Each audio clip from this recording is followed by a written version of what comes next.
रसिया से रसियन, आप लोग समझ जाइए। इस गाने को बनाया है विशाल ने, अरविंद जी ने लिखा है।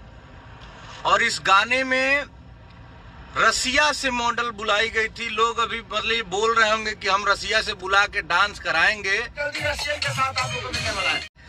हम रसिया से बुला के, हम लोग जिसमें बहुत बड़ा योगदान मनोज मिश्रा जी का रहा, जो रसिया से बुलाए और इस मॉडल को रसिया से बुला के रसियन वाले गाने में ओरिजिनल रसियन को नचाया है।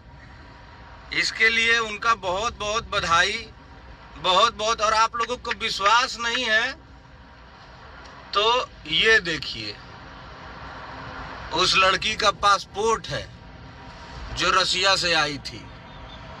तो